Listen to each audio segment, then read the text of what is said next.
नमस्कार मित्रांनो, मागील व्हिडिओमध्ये आपण पाइप्सचा यूज करून UI स्क्रीनवरती डेटा कसा शो करायचा ते बघितलं. तर आता या व्हिडिओमध्ये आपण सर्व्हिसेस शिकणार आहोत. तर सर्व्हिसेस क्रिएट जर करायच्या असतील तर आपल्याला पहिल्यांदा या कमांडचा यूज करावा लागेल.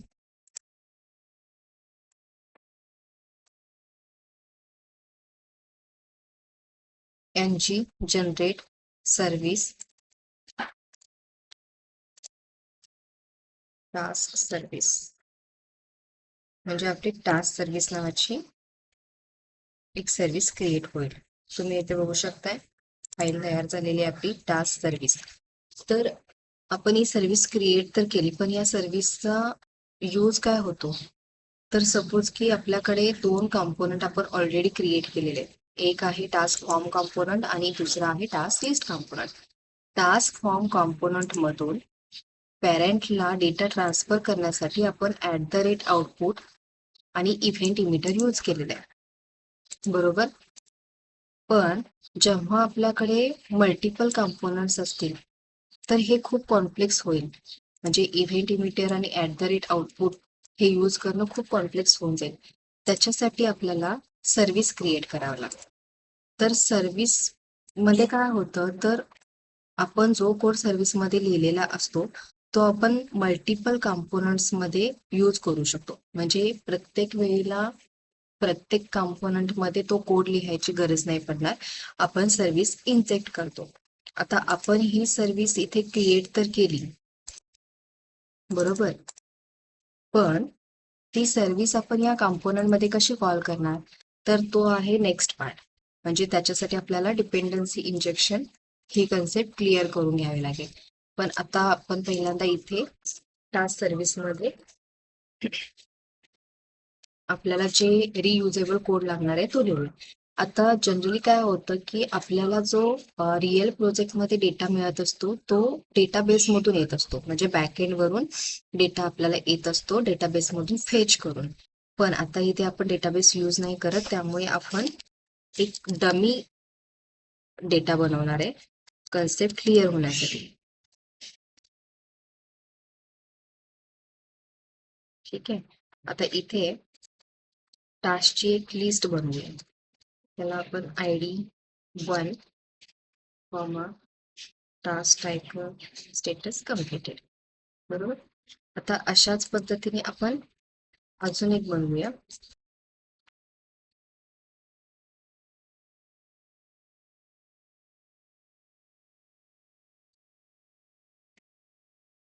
ID 2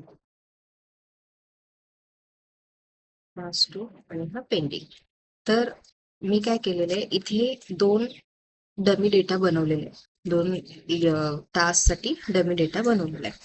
तर आपल्याला जर गेट टास्क करायचे असतील, अजून एखादा कॉम्पोनंट ऍड केला आणि तिथे आपल्याला टास्क लिस्ट शो करायचे, तर त्याच्यासाठी आपण एक मेथड लिहूया.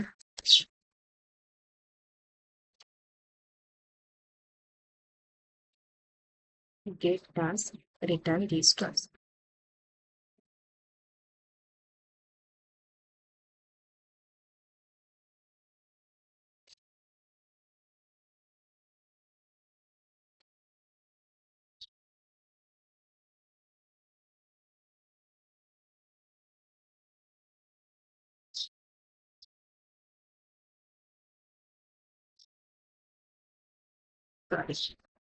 तर आपण काय केला, जर आपल्याला गेट टास्कची लिस्ट हवी असेल, पूर्ण कंप्लीट लिस्ट हवी असेल, तर आपण या मेथडला कॉल करणार. तसेच जर आपल्याला टास्क ऍड करायचा असेल,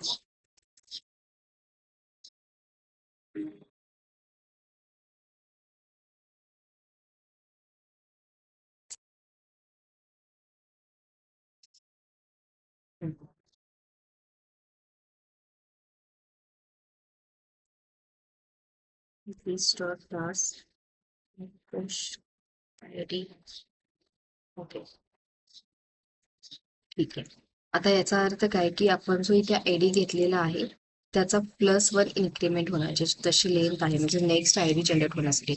आता जेव्हा आपण डेटाबेसचा यूज करत असतो त्यावेळेला प्रायमरी की नुसार आपल्याला डेटा गेट होत असतो, म्हणजे आपण तो UI ला दाखवतो. पण इथे आपण डेटाबेस यूज नाही करत आहे, त्यामुळे आपण टास्कची जी लेंथ आहे त्याच्यामध्ये प्लस पण इन्क्रीमेंट करतो, म्हणजे तो नवीन आयडी जनरेट होतो. आता ही तर आपली सर्व्हिस क्रिएट झाली. आता ऍड अपडेटवाला अपडेट किंवा डिलीटवाला आपण इथे लिहित नाहीये, आपण दोनच फक्त बघतोय, गेट आणि ऍड. आता इथे अजून काय शिकण्यासारखे आहे की @ इंजेक्टेबल. आता याचा अर्थ काय आहे की ही जी सर्व्हिस आहे, आपण जी टास्क सर्व्हिस ऍड केलेली आहे ती पूर्ण ऍप्लिकेशनसाठी अवेलेबल आहे. त्याचा मिनिंग असा आहे, म्हणजे इंटरव्ह्यू मध्ये असे छोटे छोटे पॉइंट्स पण विचारतात की @ इंजेक्टेबल प्रोव्हाइडेड इन आणि हे रूट, म्हणजे हे असंच का असतं. तर याचा अर्थ असाच आहे की बाबा हे पूर्ण ऍप्लिकेशनसाठी अवेलेबल आहे. आता इथे आपण टास्क सर्व्हिस क्रिएट तर केली, पण ही आता आपण आपल्याला हव्या असलेल्या कंपोनंट मध्ये यूज कसा करणार. म्हणजे ही याचा यूज तर आपण आतापर्यंत कुठेच नाही केला, फक्त आपण क्रिएट करून ठेवली, तर ते यूज कसा करणार. तर त्याच्यासाठी आपल्याला कन्सेप्ट क्लिअर करावी लागेल, डिपेंडन्सी इंजेक्शन. म्हणजे आपण जे @आउटपुट आणि इव्हेंट इमिटर यूज करत होतो ते आपल्याला आता लागणार नाहीये. इथे डिपेंडन्सी इंजेक्शनचा अर्थ आहे की आपल्याला सर्व्हिस ही मॅन्युअली क्रिएट नाही करावी लागत, तर त्याच्याऐवजी आपल्याला ती कन्स्ट्रक्टर मध्ये इंजेक्ट करावी लागते. जर आपण असं सुद्धा एक क्रिएट करू शकतो, first service is equals to new task service. पण जर आपण अशा पद्धतीने सर्व्हिस हे केला न्यू कीवर्ड यूज करून, तर ना दरवेळेला प्रत्येक कंपोनंट मध्ये नवीन मेमरी तयार होईल. पण याच्याऐवजी जर आपण डिपेंडन्सी इंजेक्शन यूज केला तर आपण एकच इन्स्टन्स हा पूर्ण प्रोजेक्ट मध्ये वापरू शकतो. तर आता डिपेंडन्सी इंजेक्शन कसं करणार. कन्स्ट्रक्टर मध्ये आपल्याला काय करावं लागेल, इथे कॉल करावं लागेल प्रायव्हेट कीवर्ड यूज करून, बरोबर, प्रायव्हेट टास्क. आणि ही टास्क सर्व्हिस कुठून येते आपल्याला, इम्पोर्ट केलं. तर आपल्याला या लाईनचा काही सुद्धा यूज नाहीये. ही लाईन आपण तेव्हा यूज करत होतो ज्या वेळेला आपण इव्हेंट इमिटर आणि @आउटपुट वापरत होतो. आता आपल्याला सर्व्हिस यूज करायची, त्यामुळे this dot task service add task. आता इथे तुम्ही बघा, ह्या टास्क सर्व्हिस मध्ये जे ऍड टास्क आहे ती मेथड इथे कॉल झाली. आता आपण जेव्हा डिबगरनी चेक करू तेव्हा तुम्हाला अजून क्लिअर होईल. तर टास्क फॉर्म कंपोनंट मध्ये आपण ऍड टास्क म्हणून एक मेथड क्रिएट केली आणि त्याच्यामध्ये टास्क सर्व्हिसला कॉल करून त्यामधली ही जी कॉमन मेथड आहे ती आपण इथे केली. म्हणजे ऍड टास्कचा इम्प्लिमेंटेशन म्हणजे जे आपलं लॉजिक आहे ते टास्क फॉर्म कंपोनंट मध्ये न लिहिता आपण एका सर्व्हिस मध्ये लिहिला. आता तसंच हा डेटा आपल्याला गेट कुठे करायचा आहे, टास्क लिस्ट कंपोनंट. आता टास्क लिस्ट कंपोनंट मध्ये पहिल्यांदा आपल्याला हा HTML मधला कोड रिमूव्ह करावा लागेल, जेणेकरून आपण इव्हेंट इमिटर यूज करत होतो म्हणून हा त्याचा यूज व्हायचा, पण आता याचा यूज होणार नाही. आता टास्क लिस्ट कंपोनंट मध्ये इथे सुद्धा आपल्याला डेटा गेट करायचा आहे. तिकडून पुश केला, इथे आपल्याला डेटा गेट करायचा आहे. तर आता तो डेटा गेट कसा करणार, याच्यासाठी आपल्याला इथे जेव्हा आपण पेज लोड करतो तेव्हा डेटा मिळण्यासाठी ng on it यूज करतात. तर त्याच्यासाठी आपल्याला इथे इम्प्लिमेंट करावं लागेल ऑन इट, आणि ऑन इट साठी आपल्याला इथे ng on it यूज करावं लागेल. ठीक आहे. आता ng on it मध्ये आपण काय करणार, डेटा गेट करणार. This dot task is equal to this dot. आता इथे तुम्हाला टास्क सर्व्हिस हे दिसतच नाहीये का, तर आपण त्याला इंजेक्टच नाही केलं, त्यामुळे पहिल्यांदा आपल्याला डिपेंडन्सी इंजेक्शनचा यूज करून इथे आपल्याला टास्क सर्व्हिस इंजेक्ट करून घ्यावा लागेल, बरोबर. मग आपल्याला इथे टास्क सर्व्हिस मिळेल. आता इथे सुद्धा तुम्ही बघू शकताय डिबगर मी लावलेले आहे. तर या मेथडचा काही यूज नाही होणार आहे. टास्क सर्व्हिस मध्ये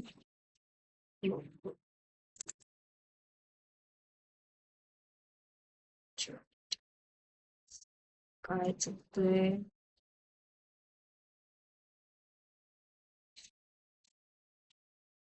अच्छा, आपण इम्पोर्ट केला होता. आता ही टास्क सर्व्हिस मध्ये जी गेट वाली मेथड आहे तिथे सुद्धा मी डिबगर लावते. ओके, आता जेव्हा आपण पेज लोड करू तेव्हा ng-on-it लगेच कॉल होतो आणि आपल्याला गेट वाली मेथड कॉल होऊन जी टास्कची लिस्ट आहे ती आपल्याला मिळते. आता याच्यावरूनच तुम्हाला समजेल की हा जो टास्क लिस्ट कॉम्पोनंट आहे तो एक वेगळा कॉम्पोनंट आहे. आपण तिसरा कॉम्पोनंट क्रिएट केला, तिथे सुद्धा आपल्याला सपोज की गेट टास्क म्हणजे पूर्ण लिस्ट हवी आहे टास्कची, तर आपण गेट टास्क मध्ये जे लॉजिक लिहिलेलं आहे ते सेम तिथं न लिहिता आपण त्याला एका सर्व्हिस मध्ये टाकला. हाच यूज होतो सर्व्हिसचा. आता आपण याला रन करूया.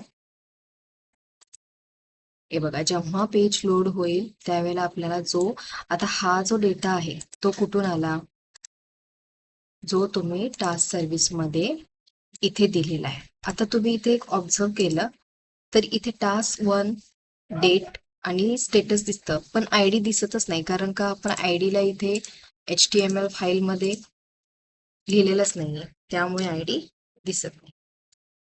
तर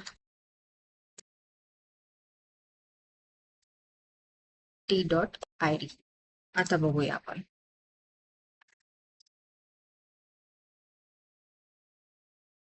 Property ID does not exist on type.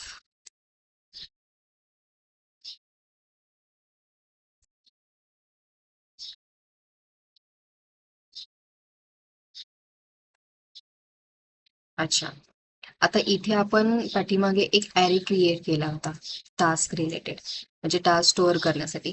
पण आता आपण इथून हे काढून याला ना एनी करूया. ठीक आहे, आता बघा इथे आयडी याला 1 2, कारण का तर आपण दोनच इथे टास्क डमी डेटा बनवून ठेवलेला आहे. आता आपण नवीन ऍड करूया टास्क 3 जेव्हा ऍड करतो त्यावेळेला बघा +1 ने इन्क्रीमेंट झाला, कारण आपण इथे असं लिहिलेलं आहे की ऍड टास्क करताना आयडी मध्ये जी लेंथ आहे त्याचा +1 इन्क्रीमेंट करून आयडी जनरेट करू. आता आपण डिबगर लावूया. टास्क 4